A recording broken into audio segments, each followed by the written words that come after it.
రాష్ట్రంలో విద్యా సంస్థల్లో విద్య గుదిబండగా తయారైందని చెప్పవచ్చు. శ్రీ చైతన్య విద్యా సంస్థలు, నారాయణ విద్యా సంస్థలు ఏకంగా ఫీజుల దోపిడీ, దాంతోపాటుగా విద్యార్థులపై ఒత్తిడి తీసుకొచ్చి ర్యాంకుల కోసం విద్యార్థులు ఆత్మహత్య వైపు పురుగులపై విషయంగా చాలా ప్రమాద గట్టికలుగా మోగిస్తున్న పరిస్థితులు లేకపోతే రాష్ట్ర వ్యాప్తంగా, తెలంగాణ రాష్ట్ర వ్యాప్తంగా వచ్చి ఆంధ్రప్రదేశ్ కూడా పూర్తిగా శ్రీ చైతన్య నారాయణ విద్యా సంస్థలు పుట్టగొడుగుల్లా ఎక్కడెక్కడ మండలానికి ఒక విద్యా సంస్థను ఏర్పాటు చేసి వాళ్ళు ఒక పక్క విద్యార్థుల నుంచి ఫీజుల దోపిడీ, ఒక పక్క తల్లిదండ్రులపై కూడా ర్యాంకుల కోసం ఒత్తిడి తేవటం, పిల్లలు కూడా మానసికంగా ఒత్తిడి గురయ్యి వాళ్ళంతా చనిపోతున్న పరిస్థితులు ప్రస్తుతం ఇదే అంశానికి సంబంధించి మనతో పాటు కొంతమంది పేరెంట్స్, విద్యార్థి సంఘాల నేతలు ఉన్నారు. వారిని అడిగి తెలుసుకుంటుందని చెప్పండి బ్రదర్. అసలు శ్రీ చైతన్య నారాయణ విద్యా సంస్థలు పుట్టగొడుగుల్లా పుట్టుకొస్తున్న తెలంగాణలో కూడా కాన్సెప్ట్ స్కూల్స్ పేరుతో తీసుకొస్తున్నారు. వాళ్ళు కేవలం స్పెషల్ కరికులం పేరుతోని వాళ్ళే బుక్స్ ముద్రిస్తున్నారు, విద్యార్థులపై బాగా ఒత్తిడి చేస్తున్నారు. ఈ పరిణామాలు ఏ విధంగా చూడవచ్చు? పేరెంట్స్కి సంబంధించినటువంటిది కానీ, విద్యార్థులకు సంబంధించినటువంటి కానీ, ఇది కేవలం చదువులు మాత్రమే కాదు, చదువుల్లోకి వచ్చేసరికి చచ్చేటువంటి పరిస్థితి తీసుకొస్తూ ఉన్నారు. భవిష్యత్తు జీవితాలను మొత్తం ఆగం చేసేటువంటి దశకు తీసుకొస్తూ ఉన్నారు. ఇటు తల్లిదండ్రులను ఫీజుల పేరుతోని పీల్చి పిప్పి చేసేటువంటి పరిస్థితి ఉంది. అటు విద్యార్థులని మానసిక క్షోభకు గురి చేసేటువంటి పరిస్థితి ఉంది. మానసికమైనటువంటి ఒత్తిడి తీసుకురావడం వల్ల విద్యార్థులు ఆత్మహత్యలకు పాల్పడుతున్నటువంటి స్థితి మనం చూస్తూ ఉన్నాము. ప్రభుత్వం పెట్టేటువంటి కరికులాన్ని ఎక్కడ కూడా ఫాలో అవుతున్నటువంటి పరిస్థితి లేదు. ప్రభుత్వం పెట్టేటువంటి సిలబస్ ప్రకారం వీళ్ళు స్వచ్ఛందంగానే, వీళ్ళు ప్రభుత్వానికి సంబంధం లేకుండా, ప్రభుత్వం పెట్టే పాఠ్యాంశాలకు, పాఠ్య పుస్తకాలకు సంబంధం లేకుండా వీళ్ళు సపరేట్ కరికులాన్ని ప్రింట్ చేసుకోవడం ద్వారా వీళ్ళు సపరేట్గా కార్పొరేట్ నారాయణ శ్రీ చైతన్య విద్యా సంస్థలు అయితే ప్రత్యేకంగా కరికులం ఫిక్స్ చేసుకొని వేల రూపాయలను వసూలు చేస్తూ దండుకునేటువంటి స్థితి నెలకొంటా ఉంది. వీరు ఎక్కడ కూడా ప్రభుత్వ నిబంధనలు పాటించేటువంటి పరిస్థితి లేదు.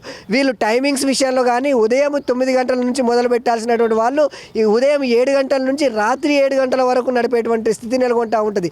ఇదే సందర్భంలో విద్యార్థులకు కనీసం తినడానికి ఏదైతే గంటన్నర టైం ప్రభుత్వం కేటాయిస్తుందో వీళ్ళు అరగంట నుంచి 45 నిమిషాలు మాత్రమే కేటాయించేటువంటి పరిస్థితి ఉంటుంది. ఇంటర్వెల్ కూడా లేనటువంటి పరిస్థితి నెలకొంటా ఉంటుంది.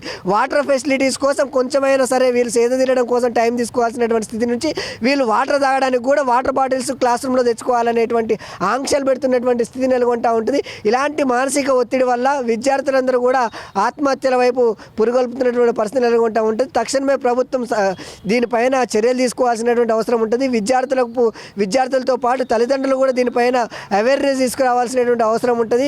పర్మిషన్స్ లేనటువంటి విద్యా సంస్థల్లో విద్యార్థులు చేరకూడదని చెప్పేసి అధికారులు కేవలం ప్రకటనలకు పరిమితం అవుతూ ఉన్నారు. కానీ ఏదైతే జిల్లాలలో నారాయణ శ్రీ చైతన్య విద్యా సంస్థలు పర్మిషన్స్ లేవో అక్కడ బోర్డులు ఎందుకు పెట్టట్లేదు అని చెప్పేసి మేము ప్రభుత్వాన్ని ప్రశ్నిస్తూ ఉన్నాం. ఇలాంటి బోర్డులు పెట్టి ప్రత్యేకంగా చర్యలు తీసుకోవడం ద్వారా విద్యార్థులకు, తల్లిదండ్రులకు అవేర్నెస్ వచ్చి ఇలాంటి ఆత్మహత్యలు, ఇలాంటి బలవంతపు వసూళ్లకు పాల్పడి బలవంతపు చదువులు ఎక్కించేటువంటి నారాయణ శ్రీ చైతన్య ఇలాంటి విద్యా సంస్థలు కట్టడికి ప్రభుత్వం చర్యలు తీసుకునేటువంటి అవకాశం ఉంటుంది. కాబట్టి ఆ వైపుగా చర్యలు తీసుకోవాలని చెప్పేసి మేము కోరుతా ఉన్నాం. సార్, మీరు చెప్పండి బ్రదర్, విద్యా సంస్థల్లో ప్రైవేట్ విద్యా సంస్థలు ప్రధానంగా నారాయణ శ్రీ చైతన్య విద్యా సంస్థలు పుట్టగొడుగులా పుట్టుకొస్తున్నాయి.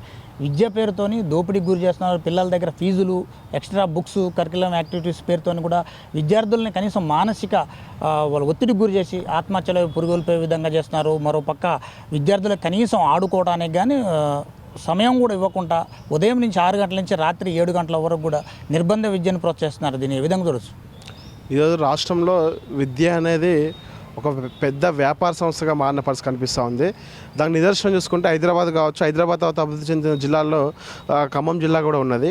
ఇటువంటి జిల్లాల్లో కావచ్చు, హైదరాబాద్ క్యాపిటల్ ఏరియాలో కావచ్చు, విద్యార్థులను వ్యాపారం పేరుతోటి ఈరోజు టెక్నో పేరుతోటి, ఐఐటి ఫౌండేషన్ పేరుతోటి, అదేవిధంగా ఎంసెట్, ఐఐటి, నీట్ లాంటి అనేక పేర్లు, సివిల్ అని చెప్పేసి అనేక తోక పేర్లు తొలగించుకొని ఈరోజు విద్యను వ్యాపారమయం చేస్తున్న పరిస్థితి కనిపిస్తూ ఉంది. మనం చూడొచ్చు ఒకసారి విద్యా హక్కు కమిషన్ ప్రకారము, నామ్స్ ప్రకారము రాష్ట్రంలో హైదరాబాద్ నగరం కావచ్చు, ఖమ్మం జిల్లా కావచ్చు, అగ్గిపెట్టెల్లో పుల్లల్లాగా ఒకే బిల్డింగ్లో తీసుకొచ్చి కనీసం వెలుతురు కాదు కదా, కనీసం బయటికి వెళ్ళడానికి ఏమీ తెలియనటువంటి పరిస్థితులు అక్కడ స్కూల్ రన్ చేస్తున్న పరిస్థితి కనిపిస్తుంది. అసలు విద్యా హక్కు చట్టం ఏం చెప్తా ఉంది?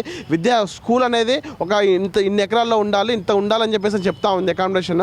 కానీ ఎక్కడ కూడా ఇవి పాటించడం లేదు. ఇవేవి జిల్లా అధికారులు తెలియదా అంటే జిల్లా అధికారులు ఆ ప్రైవేట్ విద్యా సంస్థలను కొమ్ముగాస్తున్న పరిస్థితి కనిపిస్తూ ఉంది.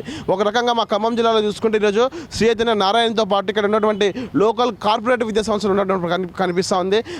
హార్వెస్ట్ అయితే కావచ్చు, మిగతా ఇతర విద్యా సంస్థలు కావచ్చు, ఇవన్నీ కూడా అంటే ఏ రకంగా అంటే ఆ ఏళ్లలో లెక్క పెట్టుకునే వారికి వీళ్ళకి ఫీజు ఎంత వసూలు చేస్తున్నారండి? వేల రూపాయలు, లక్షల రూపాయలు వసూలు చేస్తూ ఉన్నారు. ఇవన్నిటి మీద మేము విద్యార్థి సంఘాలుగా మేము ప్రశ్నించినా కానీ దాని మీద కలెక్టర్కి కావచ్చు, అదేవిధంగా విద్యార్థి శాఖ అధికారులు కంప్లైంట్లు పెట్టాము. అయినప్పటికీ కూడా ఇది వాళ్ళు చర్యలు చేపట్టలేదు. గత ప్రభుత్వంలో ఇంత చేసాము, మరి ప్రభుత్వం మారింది, ఇప్పటికైనా ప్రభుత్వం చెప్తా ఉన్నది ఇక్కడ ఉన్నటువంటి విద్యాశాఖ కమిషనర్ ఎవరైతే ఉన్నారో వాళ్ళ కమిటీ వేసుకున్నాము, దీని మీద చట్టం తీసుకొస్తామని చెప్పి అంటా ఉన్నారు. ఆ చట్టం తీసుకొచ్చేదేమో కానీ అటు విద్యార్థులు చాలామంది, అటు విద్యా తల్లిదండ్రులు ప్రాణాలు కోల్పోయే పరిస్థితి కనిపిస్తుంది. ఒక రకంగా చెప్పాలంటే కోవిడ్ తర్వాత ఒక పేరెంట్ తన సంపాదనలో 60-70% ఈరోజు విద్యార్థులు చదువు కేటాయించే పరిస్థితి కనిపిస్తూ ఉంది. వాళ్ళు అప్పులు చేసి మరి చాలామంది చెప్పుకోలేక ప్రాణాలు కోల్పోతున్న పరిస్థితి కనిపిస్తూ ఉంది. దీనికి కారకులు ఎవరు? ప్రభుత్వాలు, ప్రభుత్వ అధికారులు, విద్యాశాఖ అధికారులు దీనికి ముఖ్య కారణము. ఇటువంటి వాటి మీద చర్యలు తీసుకొని చెప్పేసి కూడా మేము పీడిఎస్గా డిమాండ్ చేస్తున్నాం. లేని పక్షంలో ఈ ఫీజుల నియంత్రణకి పెద్ద ఎత్తున ఉద్యమం చేసి ఫీజుల నియంత్రణ చట్టం అమలయ్యేంత వరకు కూడా మేము ఉద్యమం చేస్తామని చెప్పేసి కూడా ఈ సందర్భంగా నేను తెలియజేస్తా ఉన్నాను. మీరు చెప్పండి బ్రదర్, వాస్తవంగా విద్యాశాఖ రూల్స్ ప్రకారం ప్రతి కార్పొరేట్ స్కూల్స్ కావచ్చు, చైతన్య నారాయణ ప్రతి స్కూల్స్లో కూడా స్లిప్ టెస్ట్ల విధానం అసలు రద్దు ఉంది. కానీ మాత్రానికి ప్రతిరోజు ఈ 10th ఇంటర్మీడియట్ పేరుతో ర్యాంకుల పేరుతో ప్రతి శ్రీ చైతన్య కావచ్చు, నారాయణ విద్యా సంస్థలో ప్రతిరోజు స్లిప్ టెస్టులు పెట్టడం, విద్యార్థుల మార్కులు మీ పిల్లలకి ఇంత వచ్చింది తక్కువ చేయంటూ మాత్రానికి వాళ్ళు వేధింపులకు గురి చేస్తున్నారు. ఈ పరిణామాలు ఏ విధంగా చూడవచ్చు? ఈరోజు ప్రైవేటు విద్యా సంస్థల్లో విద్యార్థుల మానసిక ఒత్తిడితోటి వాళ్ళ ప్రాణాలతోటి చెలగాడమాడే పరిస్థితి ఈరోజు కనిపిస్తూ ఉంది.